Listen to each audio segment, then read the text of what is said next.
Thanks for tuning in to the Marie Manuchehri Show. Today is an encore show. Marie has decided to take an extra week off for the holidays. So until then, we'll bring to you a wonderful interview she did a few years ago with Dr. Judith Orloff. And it's all about the Empath's Survival Guide, Life Strategies for Sensitive People. Enjoy.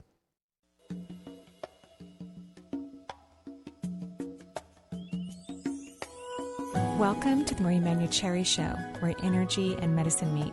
I will be your host for the next hour. I have over 19 years of healthcare experience and began my career as an energy medicine practitioner while working as an oncology nurse at a Seattle area hospital. My skill in moving energy combined with my medical background have been a catalyst for change in many people's lives. I hope the next hour will be transformative for you as well. Hello and welcome to the Marie Manuchehri Show. We are live here in Seattle. Kind of overcast, a little humid. It's going to be warm later, though. Yes. Yes. And I already mowed my lawn yesterday. Good. So you're taking care of it. Took care of everything. Priorities of the day. Right. Sounds like you're early this morning, I'm sure. Right. So whenever we mention the weather, welcome to the show, everyone. Whether you've listened to the show or before or you're new to the show, welcome. I always bring up the weather at the beginning of the hour just so that you'll get grounded in your own surroundings. It could even be dark wherever you are right now. It may not be 9 o'clock in the morning like it is in the Pacific Northwest. So take a moment, open up those blinds if you need to, or look out the window, or just remind yourself what time of day it is, what the weather's like, so that you can get in your body and be fully grounded so we can truly enjoy ourselves and grow consciously, exponentially, which is really one of the reasons why we're here. And one of the other reasons why we're here on the air is occasionally I get to interview people who I believe are on the leading edge of thought, and today is one of those lovely, fortunate days. We have Dr. Judith Orloff in the studio with us. Well, she's in California and we're here, but we're in the studio together. For those of you who obviously love Judith Orloff, I know that she's going to be a favorite among our listening audience. She is an MD and a New York Times bestselling author of Emotional Freedom. She's also on the UCLA clinical faculty, which is very interesting, using her beautiful skills. She synthesizes the pearls of traditional medicine with cutting-edge knowledge of intuition and energy medicine and spirituality. Her new book, The Empath's Survival Guide, Life Strategies for Sensitive People, is why she's going to be talking with us today, and that's a Sounds True book. So welcome, Dr. Orloff, to the show. Oh, thank you. I'm happy to be on your show. Yeah, it's lovely to have you. And I really enjoy the book, by the way. I think it's excellent. I really enjoyed it. Oh, thank you. It's for empaths and sensitive people everywhere who want to develop strategies and not absorb the energy of the world and the stress of the world into their own bodies, a key skill in surviving and thriving in our world today. I couldn't agree more. And you picked like the perfect year to have this book released. I know. Right? Because we need empathy. We really do. And sensitive people, as you write in your book so beautifully, are easily affected neurologically. Their nervous system is so easily affected. And after the most recent election, we could say that despite what side of the political venue a person may be on, it's pretty neurologically draining, so to speak, from every kind of venue. It's pretty overwhelming. It's very, very draining. And so many empaths out there are just getting demolished by the stress and the horrific things that are going on in the news all the time. And so that's why empaths, need to learn, how to set limits and boundaries with the news or toxic people, but also learning how to get really strong and learning how to center yourself and protect yourself with the various strategies in the book so that you really feel that these kind of things don't affect you as much as they could. And that's good because you want your heart to go out. You want to have empathy. You want to be able to feel what's going on in other people. But what you don't want to do is take on the angst of the world. And there have been scientific studies on empathy, that there are two kinds of empathy. One is the kind where your heart goes out to somebody, and that's healthy. But the unhealthy kind is when you take it on, when you take the stress on in your body and you suffer mental and physical health effects from it. Right. And when you don't do it makes you happy because you're trying to make everybody else happy. Right. Yes, empaths are intuitive yes. and open and sensitive, and they love nature. And they love being in their baths, and they love animals. They do. I love the way you're writing the book, because you're talking about what I consider and you write it so beautifully, the gifts of being an empath. I mean, this is where our intuitives come from and our healers, and, the awarenesses that we all need to have in this world come from that empathic awareness, right? It's truly a gift. Oh, definitely. And as a psychiatrist, every time I meet with a patient, I'm able to, before I see them, I center myself in my heart. I'm an empath. I'm also a psychiatrist. Yes. And so I center myself in my heart. And when they sit down, a lot of people are very chaotic when they first come in my office. And so they center themselves. I'm able to sense and feel beyond what they tell me. And that's a form of intuition also. Empathy is a form of intuition, to be able to stretch beyond your mind and feel with your energy field in your body. And that helps me diagnose and treat patients. Absolutely. And so it's a and your work is such a skill. So beautiful. Yeah. And that's one of the things that I love about your book, is you're really honoring this incredible gift that people have, and those who are evolving and expanding into empathy, those who perhaps weren't born with it but are growing unconsciously of it, or had it blocked for most of their life, and are unblocking it. In the book, you have this beautiful affirmation. And I know I'm kind of starting, I'm going to have us go back a little bit and talk a little bit about your childhood. And, I mean, you come from a family of 25 physicians. I mean, that's a lot of pressure, and a lot of really intelligent people. Maybe not a whole lot of, I'm sure there was obvious empathy, but maybe not as much empathy as you would have wanted, as a child, perhaps, because of all the intellect and the huge knowledge in those big, beautiful brains.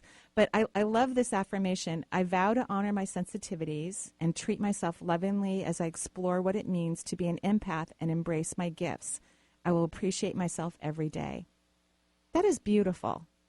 Yes, and I suggest that empaths say that every day to themselves, because a lot of empaths who are reading the book, they're writing me, and they're saying, I've always felt there was something wrong with me, or I was ashamed of my abilities, or I was neurotic, all kinds of derogatory things, or I was, quote, too sensitive, or there's no such thing.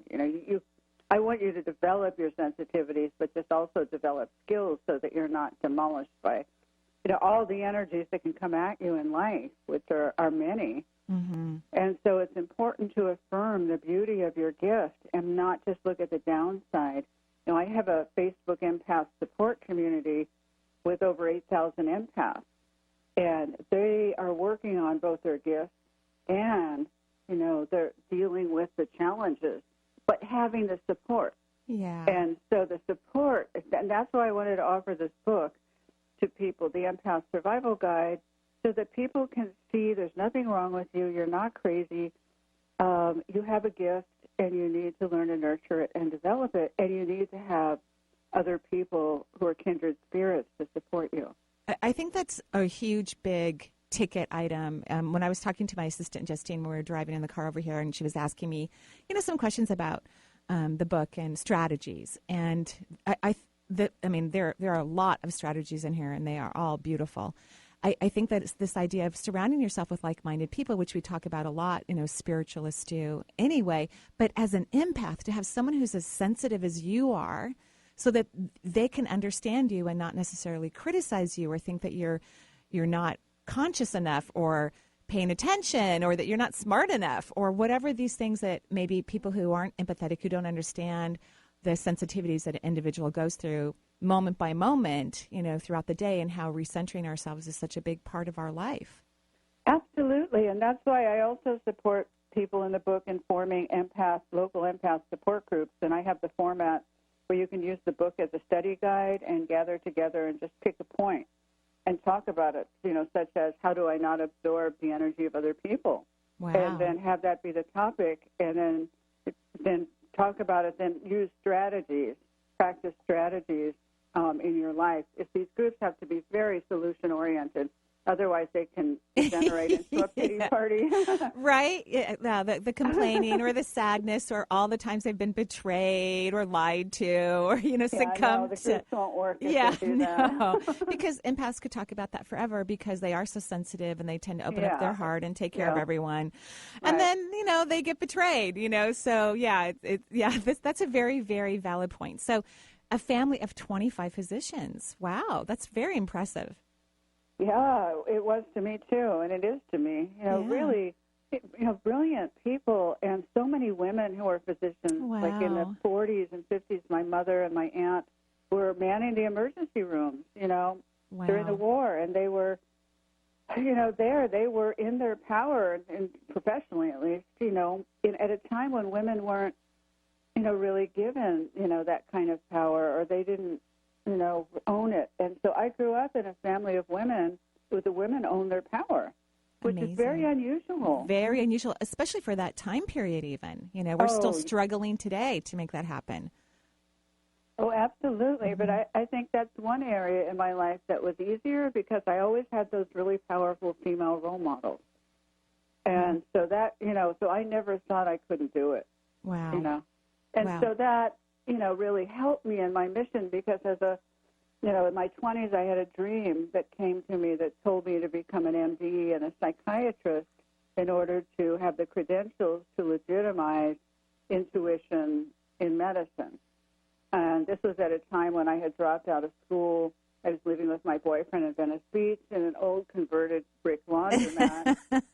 And I fun times. It was. It really, it's an amazing part of my development. And I write about it in Second Sight, which is my first book about, my memoir as an intuitive and a psychiatrist coming into my own and the struggles that I went through. But in any case, at that time, I was not wanting to go to school, and I didn't, I've been raised by all these physicians and didn't want to become a doctor. I was more artistic. I was more, on the edge.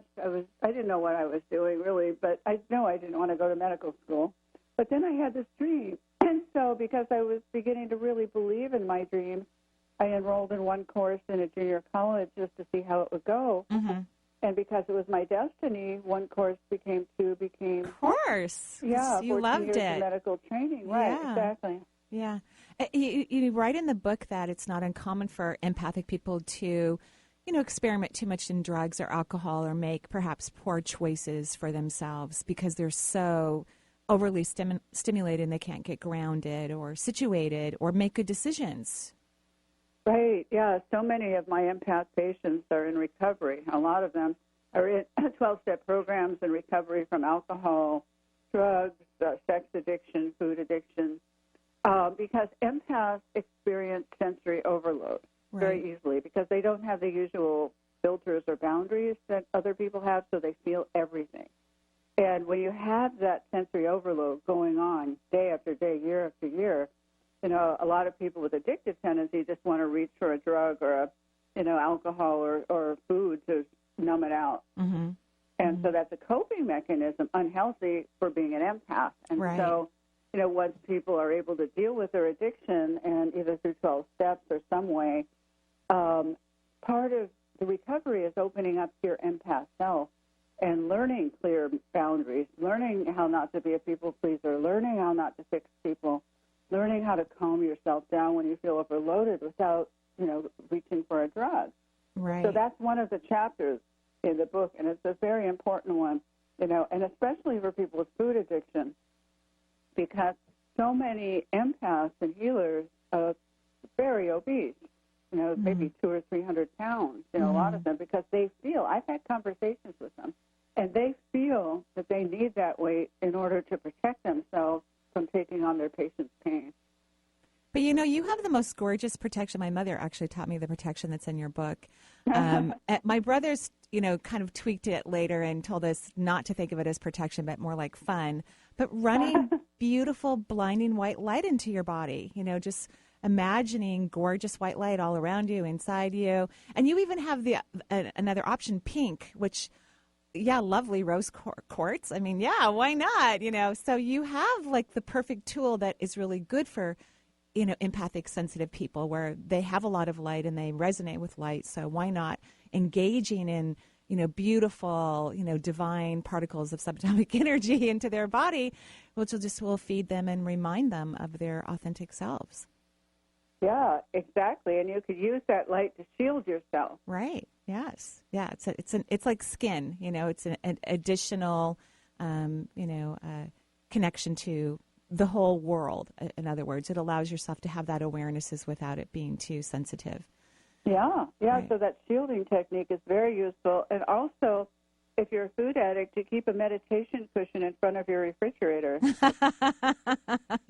That's a really great idea. Like, okay, before I open the fridge, I'm going to sit on my cushion. Right. Do I really need food right now? Do I need substance, or do I need to just fall in love with myself for a second?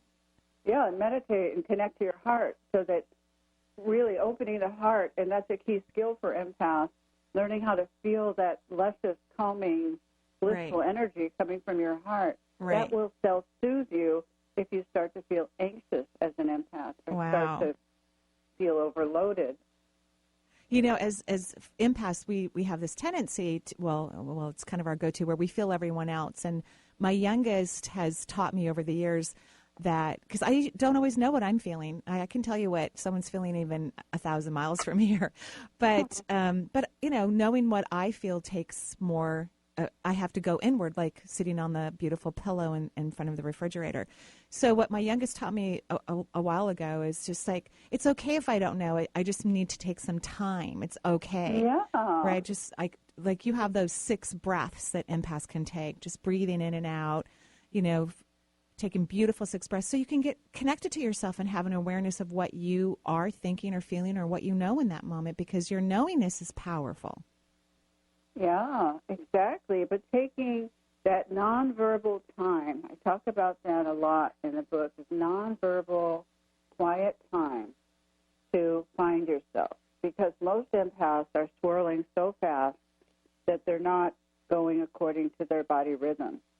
If their minds are swirling, their body's hyperactive. And so by taking nonverbal, quiet time, many times throughout the day, that's a way of taking control of your own biology and your own energy field and calming it all down. Mm-hmm. As empaths have to learn how to calm it down.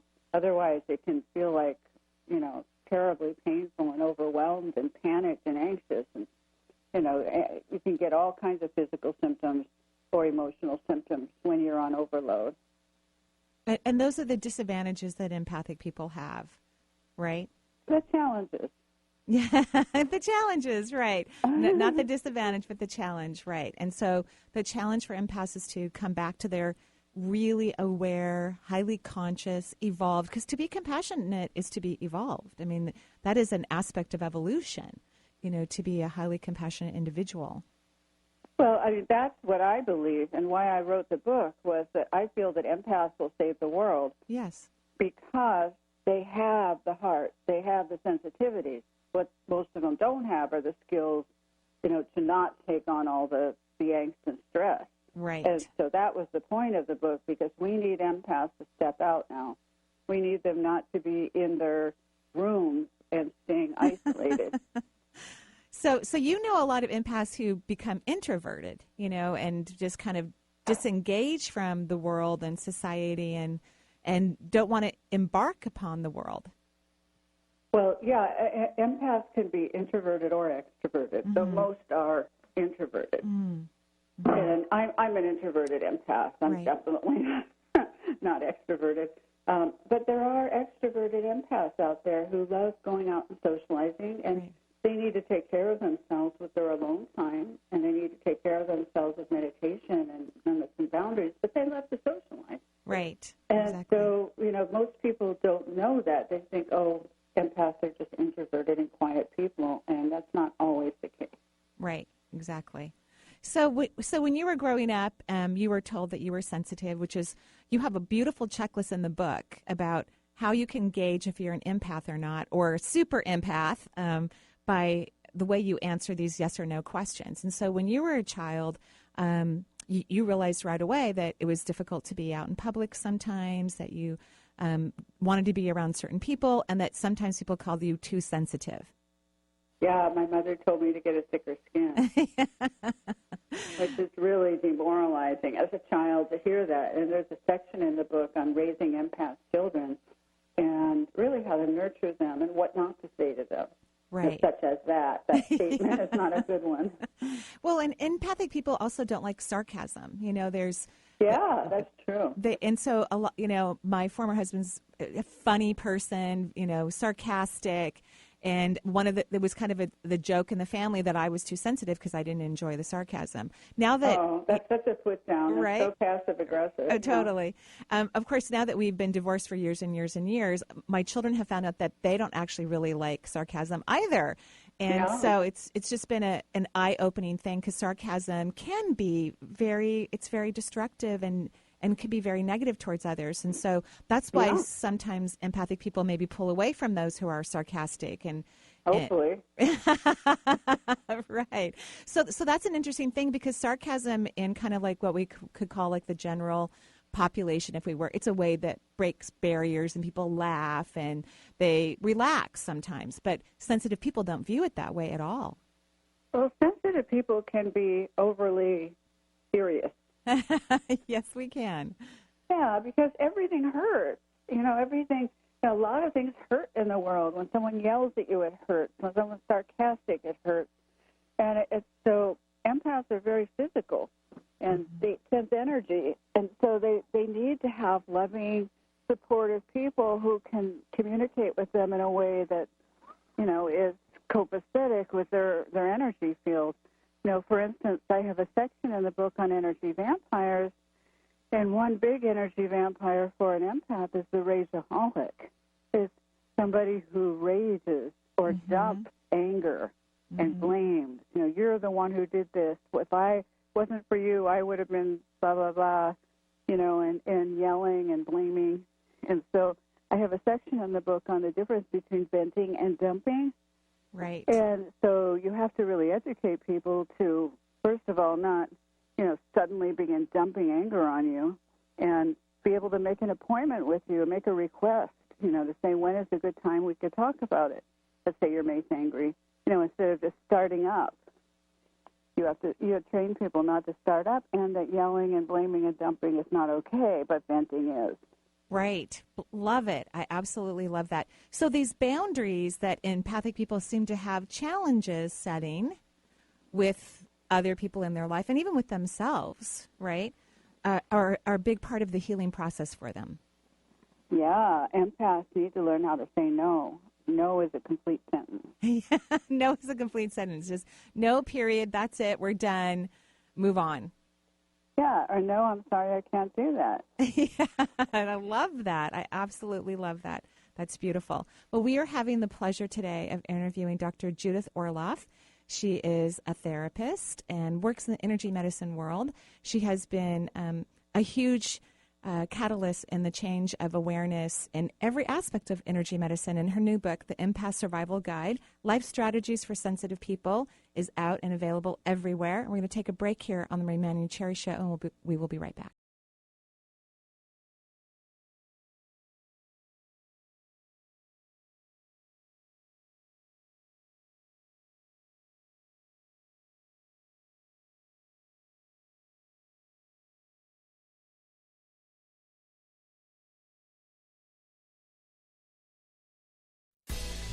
Hi, this is Marie Manuchehri.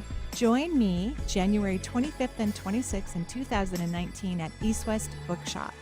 Friday night during the 90-minute workshop, I'll be talking about the energy of, money, so that we can all learn that everything is made out of subatomic particles, including your relationship with money. And once you begin to solidify, enjoy, and participate in the vibrational frequency of currency, you will then create a bond that is fulfilling and delicious for you.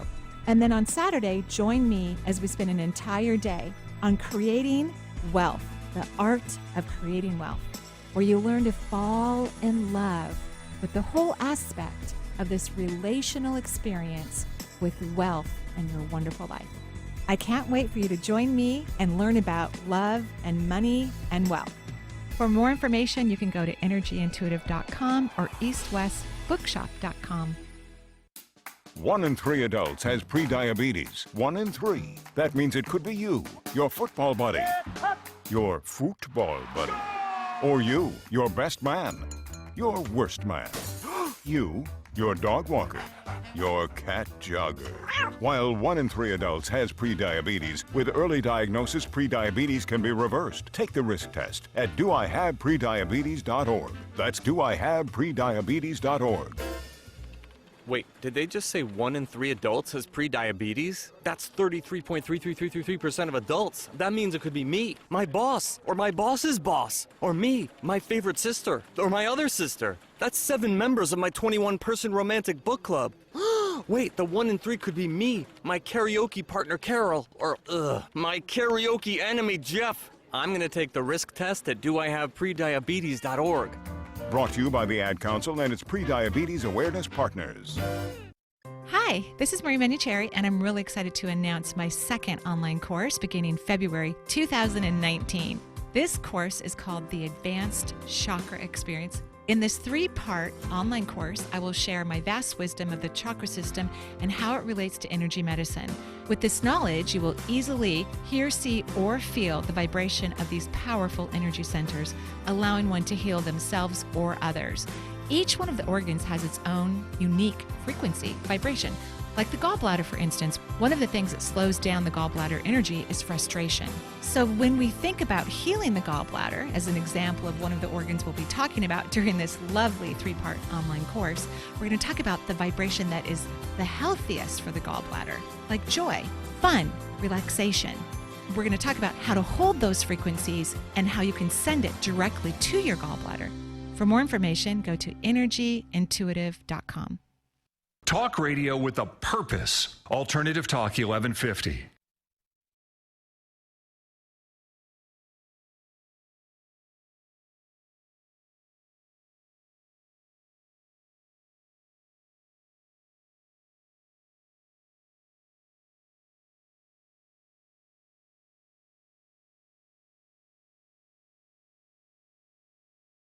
And welcome back to the Marie Manuchehri Show. We're live here in Seattle, and today has been one of our blessed days where we get to interview a person who is on the leading edge of thought, Dr. Judith Orloff, MD, and her newest book, The Empath Survival Guide, Life Strategies for Sensitive People. So, Dr. Orloff, you're going to be in Esalen, July 28th through the 30th at Big Sur, giving a wonderful workshop. Yes, and it's July 28th through 30th. It's on igniting the power of your intuition and empathy. Wow. And dealing with all the skills we talked about today about how to be a sensitive, loving person in the world without taking on the stress of others. And so everyone is invited, and it's a very exciting weekend for them because they've been closed for a while because of road issues, and this is their big opening. Oh, so lovely. They're going to be really happy to see everybody. Oh, and we need to get all those empaths out of their houses and into the Big Sur. Beautiful weekend for it, and meet other like-minded people who can be part of your support group so that you can help the world be this wonderful, safe, amazing place that it is meant to be for all of us. Exactly. Oh, that's really gorgeous. And you also are going to stay tuned to Sounds True because you're going to be having an online course as well. Yes, an online course for empaths and those who love them. And it will be an 8-week course, and it's starting in September. Just to give you the heads up, the links probably won't be on my website until then, or maybe a little before then. But just to know, the end of September for 2 months, I'm giving a once-a-week online course for empaths. And we'll go through, the different topics in the book: family, love, health, work, intuition, relationships. So we'll deal with all of that, in the course so everyone can have all these issues covered as an empath and really learn how to work with it in your life, and there'll be homework assignments. And wow. It'll be a great course. So I invite fantastic. everyone. It's in September. And just look on my website, drjudithorloff.com. or the Sounds True website, and it will be up there in September. Oh, thank you so much for all the work you do in the world and for all your dedication to all of us and helping us to have a happy and wonderful life. I truly appreciate it, and I know our listening audience does as well. Thank you so much. You're so welcome. And have a gorgeous day in L.A., and I'd love to have you back on the show. All right, wonderful. Okay, thank you, Dr. Orloff. All right, take care. So lovely. Take care as well. She's going to be in Big Sur. That's going to be so exciting. So if you're here in the Northwest and you want a vacation, head down to some beautiful sunny weather in Esalen. Go ahead and check out Dr. Orloff's website or go to the Esalen website.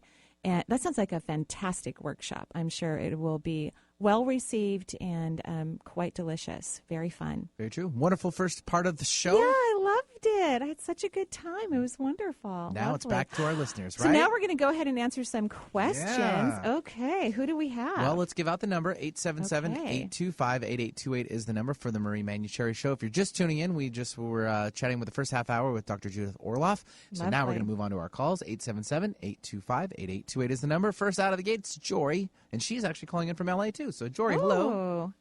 Hi, Jory. How are you?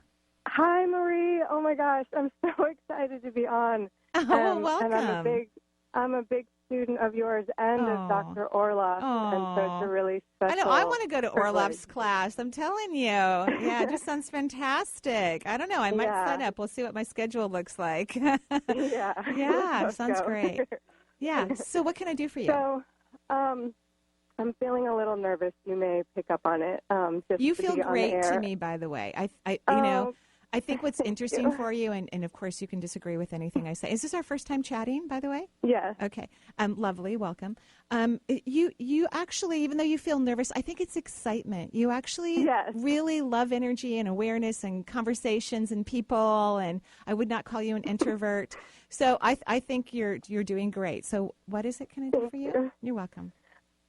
So I've been having pain in my left shoulder for quite a long time, probably over a year. And finally, 6 months ago, I started to get it worked on in physical therapy.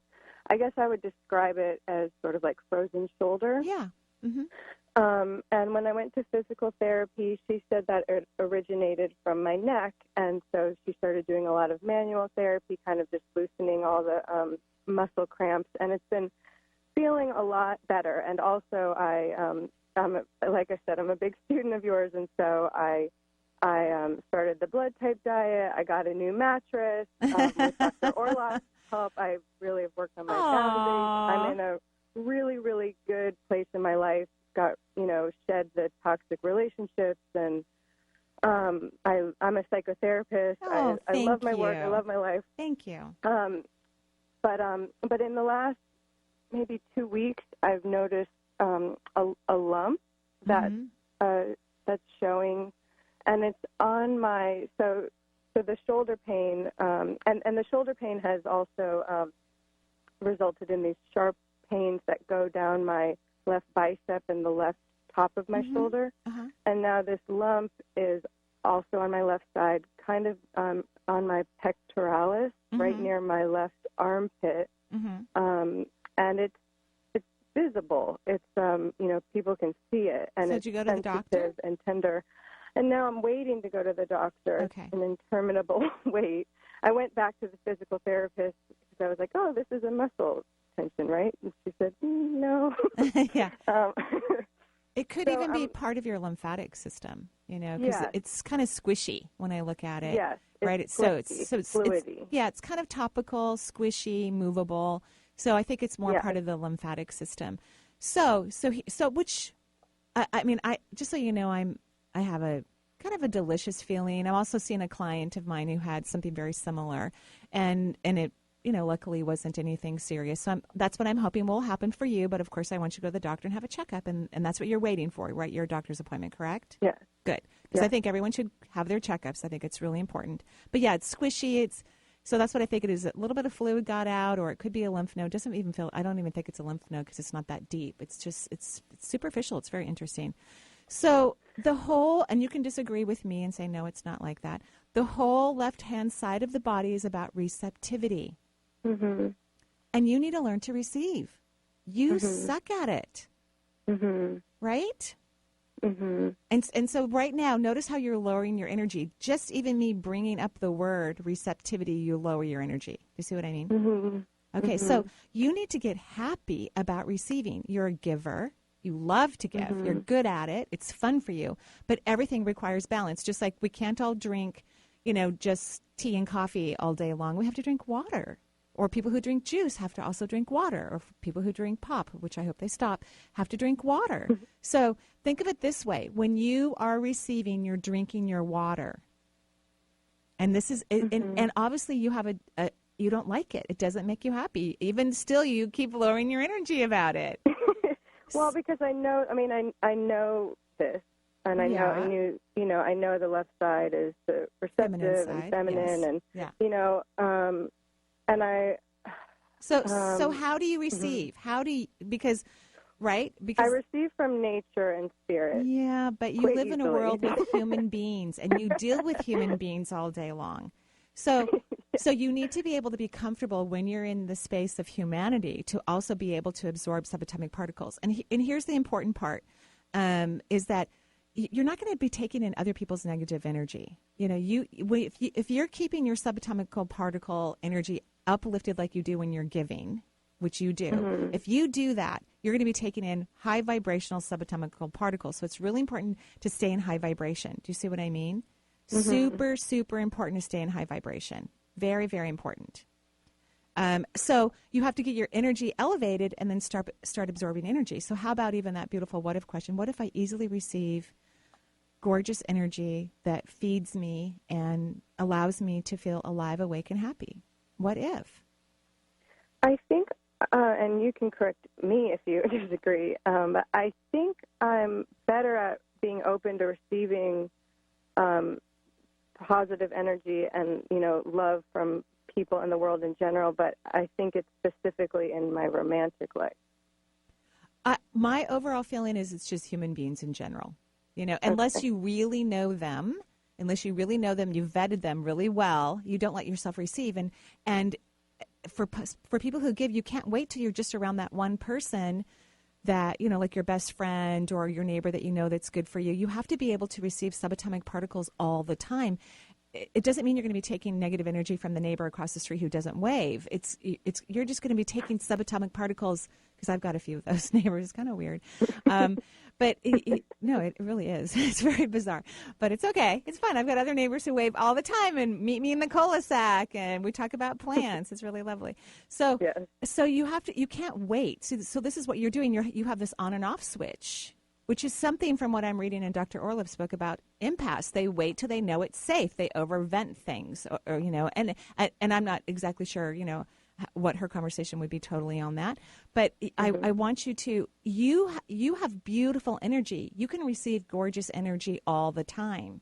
You can't wait. You can't wait until everything has been sourced and looked at. You have to start receiving all the time. This will help you to have healthy, beautiful energy in romantic relationships. You're saying be open to receiving this energy even from people who may not feel safe to me? Well, no, but I understand why you took it that way. So what happens is empathic people or, aware people shut down their energy when they're around others who are not as kind or giving or as loving as they are, judgmental people. But that doesn't mean that that's all the energy in the room. There's energy everywhere. Every person is emitting a type of energy, but when their energy is a lower frequency, if you heighten your vibration, you can absorb energy of high frequency even when you're in the room with someone who has low vibration. You won't take in their low vibration, but if you lower your energy to make sure that they're not sabotaging you energetically somehow, then of course you're going to absorb their energy. But so your job is to heighten your vibration, which you're still not doing right now, heighten your frequency so that even when you're in the room of someone with low vibration, you're not going to absorb their subatomic particles. Do you see what I mean? Yeah, you're right. I am feeling lower because I'm not fully absorbing, but I know I can listen to this again. Yeah. So in other words, when I'm in the grocery store, there's going to be a barrage of different people vibrating their subatomic particles in different, velocities of energy.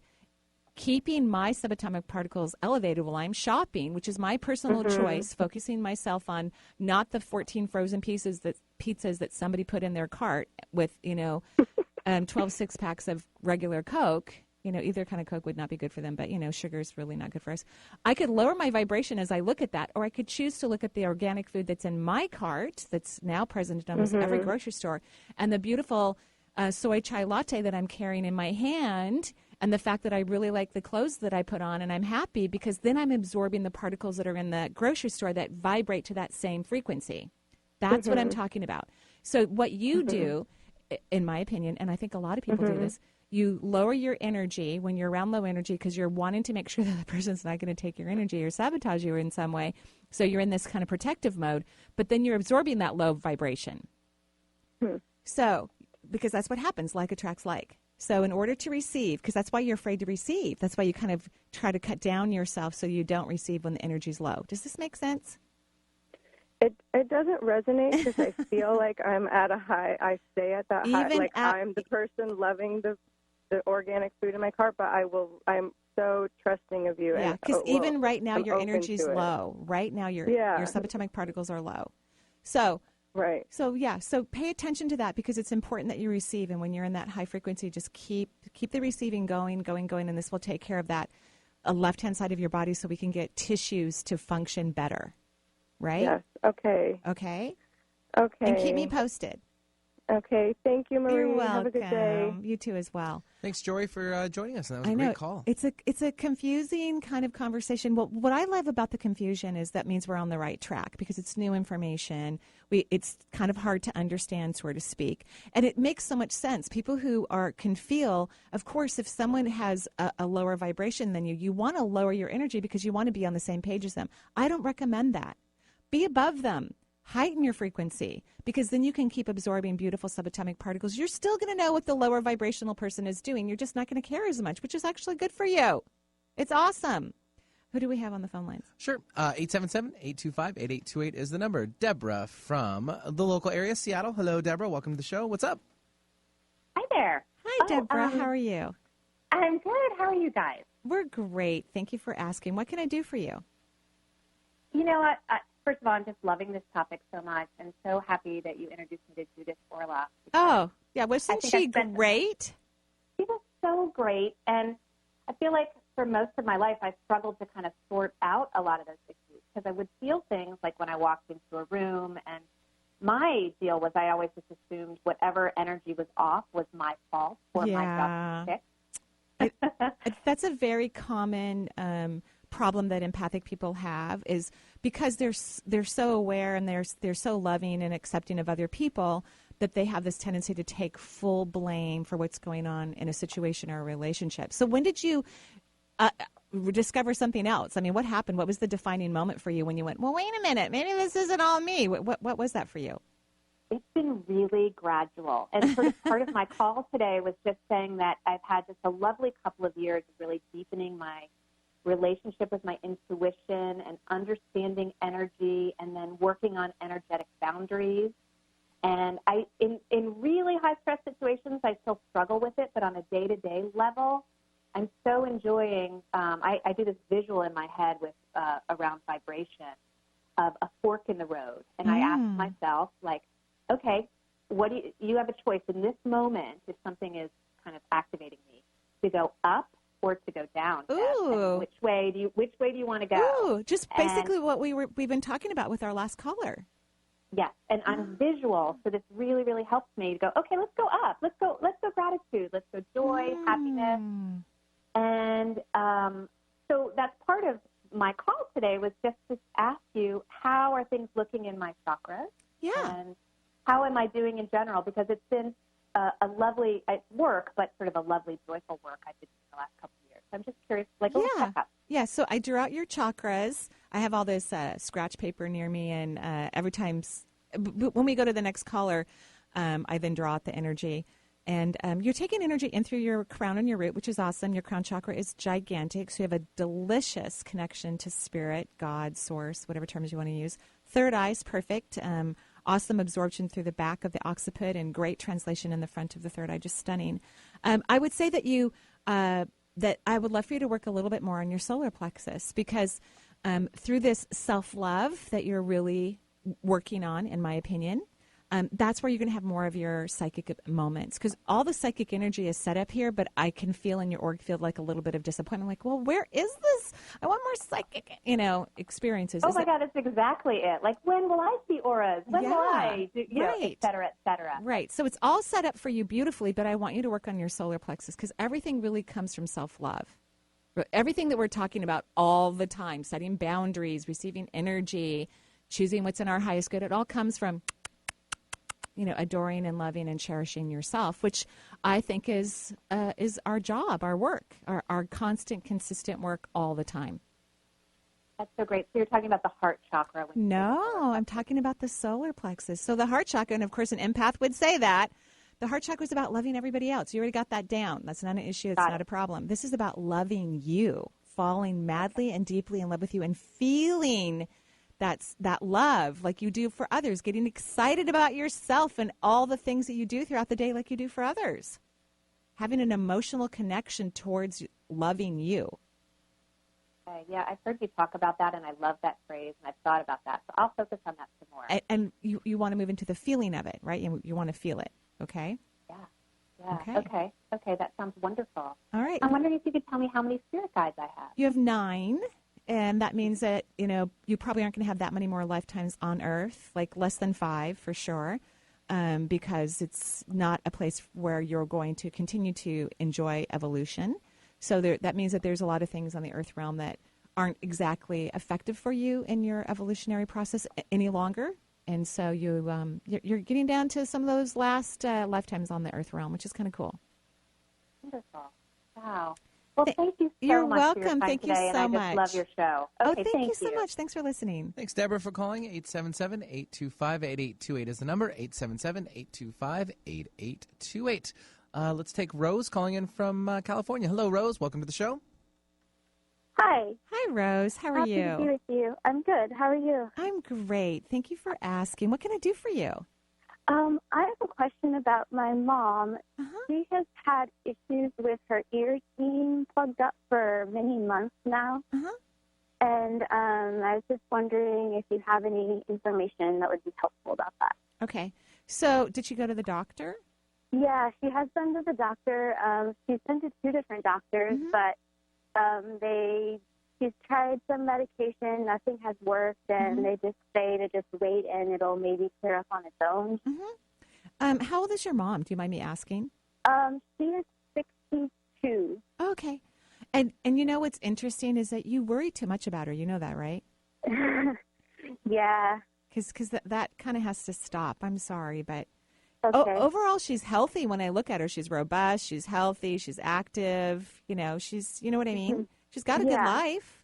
So first and foremost, to help your mom, and then I'll draw out her energy. I already drew out yours.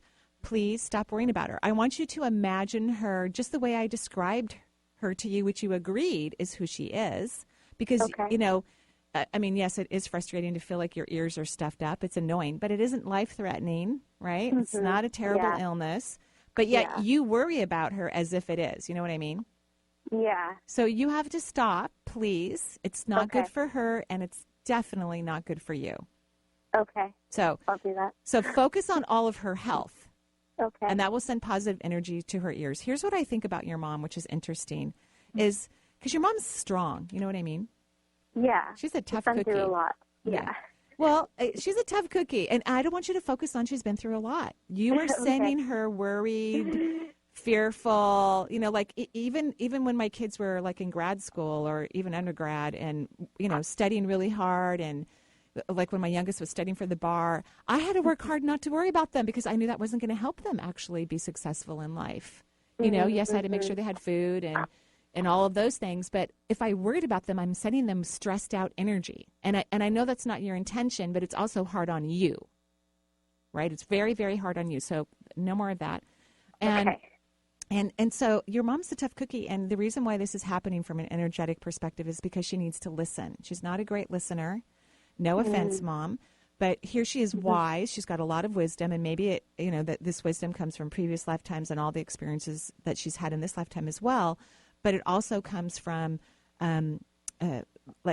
she has this incredible connection to source energy, but she doesn't listen. So I know. Okay.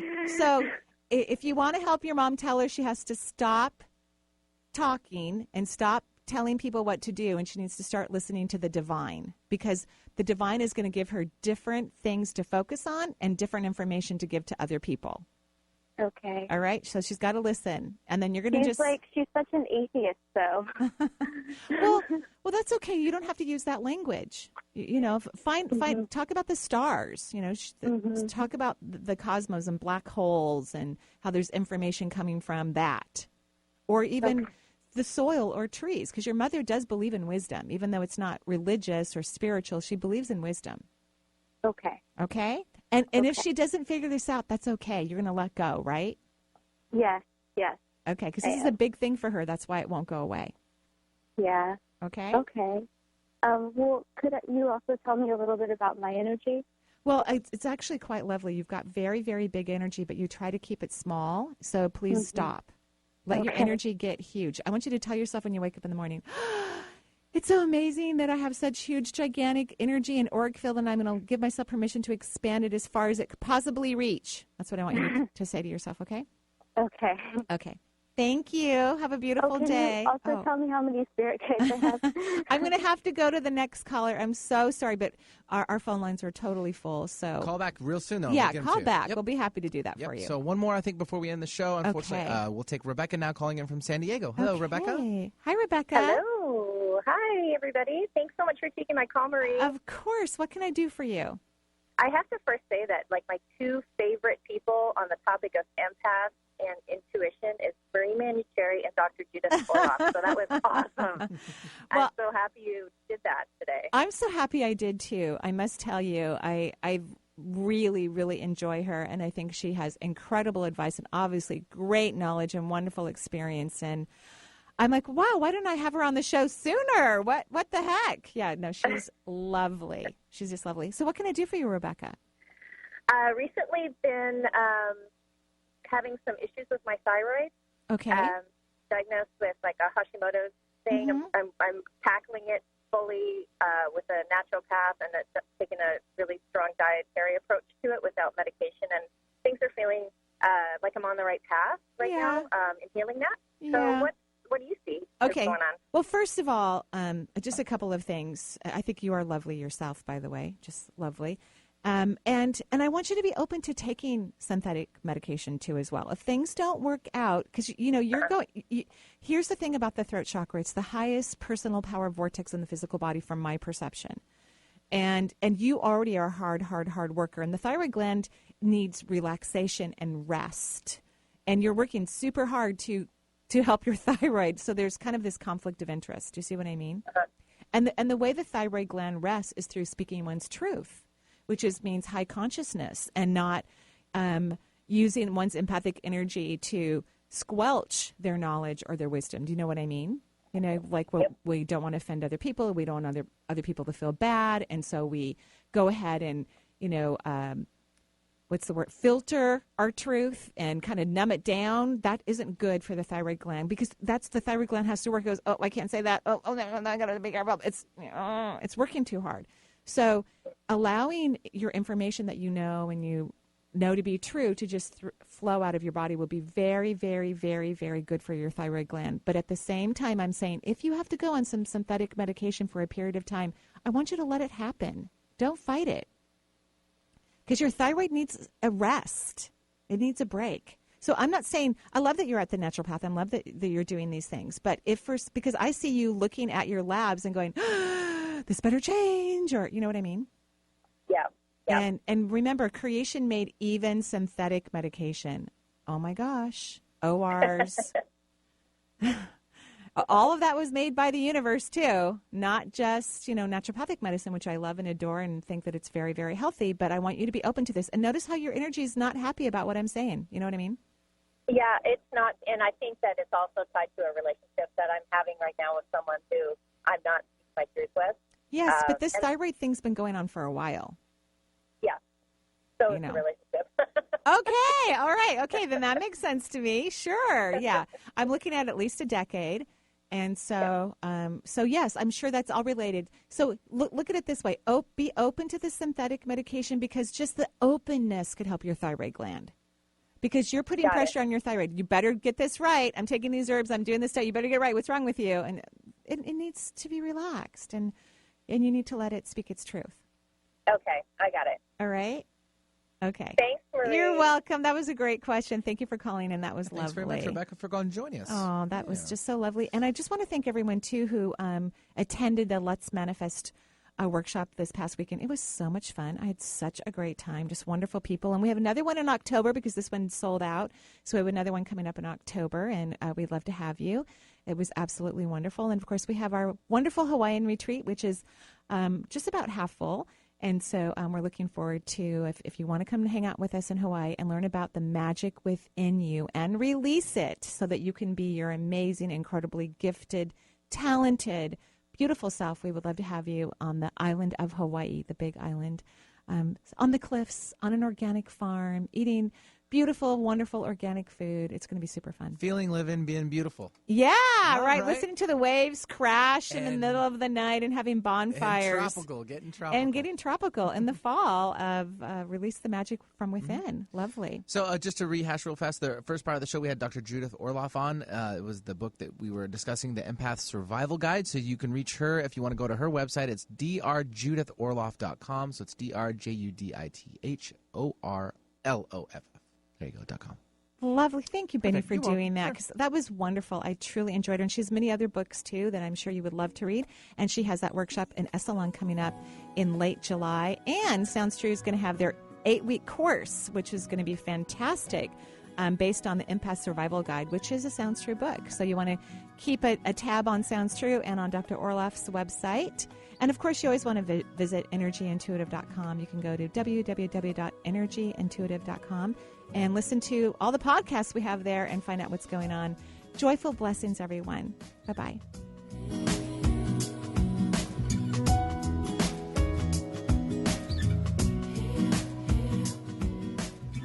The views expressed on this program are those of the host, guests, and callers, and not necessarily the